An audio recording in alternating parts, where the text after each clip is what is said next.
Halo sahabat Jari Plawices. Kali ini video yang unggulan saya berikan teman-teman.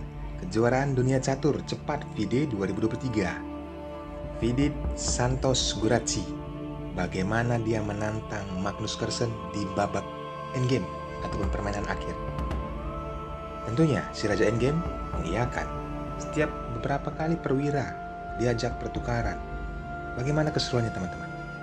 Siapkan konsentrasi tinggi, saya akan menganalisis jalannya pertandingan sesederhana mungkin untuk kalian dapatkan ilmunya. Dan bagi teman-teman yang baru bergabung di Jari Plawices, welcome. Jangan lupa tombol subscribe dan nyalakan juga loncengnya. Selamat menyaksikan. Vidit Santos Guraczi memegang buah putih. Dia memulai dengan pion D4, Magnus Carlsen, kuda ke F6. Pion C4 dimainkan putih dan hitam memainkan pion E6. Saat pion ke G3 terjadilah pembukaan katalan teman-teman. Bagaimana Magnus Carlsen merespon? Kita pelajari. Penempatan gajah langsung ke B4, tempo skak dan ditutup oleh gajah. Magnus Carlsen satu langkah langsung mengeliminasinya teman-teman. Penyederhanaan permainan. Hitam rokade sayap raja dan putih gajah pion sento mengambil diagonal pastinya. Magnus Carlsen pion D5 mengajak pertukaran di pion center, kuda ke F3 dimainkan. Beginilah pembukaan katalan teman-teman. Kita melihat di papan ada beberapa pertukaran perwira dan kali ini memang langkah posisionan yang dilakukan oleh kedua pemain untuk menjaga pionnya tetap rapi. Saat Magnus Carlsen, pion B6, persiapan gajah pion sento, putih melakukan rokade sayap raja. Gajah telah ditempatkan ke B7, saling menjaga diagonal. Saat putih penempatan kuda ke C3, Magnus Carlsen merespon, kuda ke D7. Putih, benteng ke D1, menumpuknya kepada menteri. Saat menteri terasa dirinya dipin, maka dia bergeser ke E7. Inilah langkah dari Grandmaster teman-teman. Tidak akan membiarkan perwiranya itu terpin walaupun beberapa halangan baik pion maupun kuda. Penempatan menteri ke F4 lalu gajah ke H6 berupaya untuk mengambil pion ada di C4. Vidit Guraczi pukul pion dengan pion dibalas dengan pion C. Permainan berlanjut dengan posisi seperti ini membongkar pertahanannya sendiri teman-teman. Menaikkan pion G satu langkah berharap ke depan untuk ke G5. Mengancam posisi kuda. Benteng ditempatkan ke jalur C. Lihat. Pion mungil mengancam kuda. Dan kuda kembali mengancam menteri. Mudah saja. Vidit Guraczi menempatkannya langsung ke D2. Apa yang diinginkan Vidit Guraczi dengan kondisi seperti ini membongkar pertahanannya sendiri? Pion G dinaikkan menghambat pergerakan pion, tentu di sini. Pion G5 dilindungi oleh pion H4. Bagaimana kelanjutan dari permainan ini teman-teman? Bisa kita pelajari, walaupun terlihat pertahanan dari putih, pionnya sudah maju ke depan, tetapi masih sangat kokoh untuk dibongkar Magnus Carlsen. Penempatan menteri ke B4. Di sini tidak ada ngaruh dengan kondisi apapun teman-teman. Makanya Vidit Guraczi memainkan pion E3. Kuda mundur ke G7. Gajah ditempatkan ke H3. Mengambil diagonal. Benteng berupaya menumpuk. Bisa di jalur C. Vidit Guraczi. Penempatan menteri ke B2. Setelah benteng menumpuk di jalur C, putih. Kuda manuver ke B2. Berharap nanti bisa pion A3 mengancam posisi menteri. Di sini manuver kuda yang sangat cantik teman-teman. Apabila benteng bertukar, jelas. Disambut terus oleh benteng. Dan kali ini putih terus mengajak pertukaran dan di backup oleh menteri. Sepertinya Vidit Guraczi menginginkan babak endgame. Bagaimana keseruannya? Raja endgame ditantang bermain endgame. Gajah kembali mengancam posisi kuda dan kuda dilindungi oleh kuda. Saat kuda ke D6, Vidit Guraczi kembali teman-teman mengajak pertukaran perwira. Dan Magnus Carlsen tidak akan melewatkan hal ini. Dia ingin mengetes seberapa kuat Hidegurashi bermain endgame. Kuda ke F5. Raja ditempatkan ke E2. Magnus Carlsen menyediakan langkah problem teman-teman. Pion H5. Hidegurashi di sini tergoda dengan langkah empasan. Maka dari itu dia melakukan empasan. Ada mungkin langkah terbaik menteri ke A4, tetapi dia tidak mengambilnya. Dia lebih mengambil langkah empasan dan kali ini kuda ditempatkan ke F6.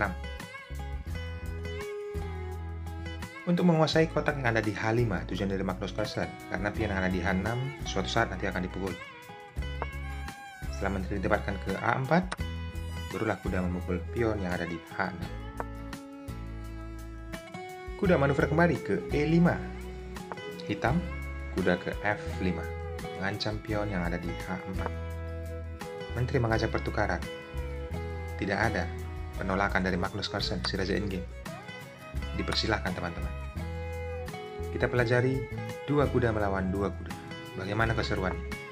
Setelah pion A5 dimainkan oleh Magnus Carlsen, Hidegurashi kuda ke F3 melindungi pion yang ada di H4. Kembali, kuda ditempatkan ke tempat yang paling strategis. Pion ke A4, raja bergeser ke F8. Unggul satu pion adalah kesempatan untuk meraih kemenangan. Dengan kondisi seperti ini, masih bisa dibilang remis ataupun berimbang. Langkah raja sangat menentukan partai endgame teman-teman. Kuda mundur ke F6. Kuda maju ke G5.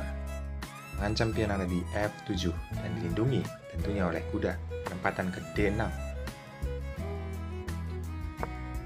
Raja kembali naik ke E2. Kuda ke D7. Tempo skak. Raja ke E8. Raja naik ke D3. Dan hitam, kuda ke F5 mengancam pion yang ada di H4 dan dilindungi oleh kuda ke F3. Di sini harus sangat cermat teman-teman dan hati-hati. Karena apa? Langkah kuda letter L sangat berbahaya. Langkah yang sangat taktikal adalah perwira, yaitu kuda. Terjadi pertukaran pion di lini B.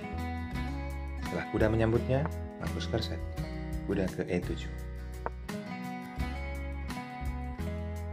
Apakah ini remis teman-teman? Berupaya untuk merubah keadaan, mendapatkan satu keuntungan, yaitu pion.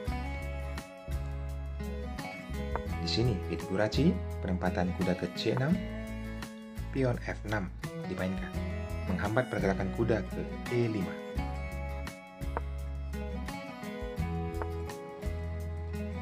Kita bisa melihat tujuan Magnus Carlsen menjauhkan kuda ke pion yang ada di D, E, F, dan G. Dan Hidegurashi kuda ke A2, raja ke D7. Di sini Magnus Carlsen menginginkan pertukaran satu lagi kuda. Jelas teman-teman,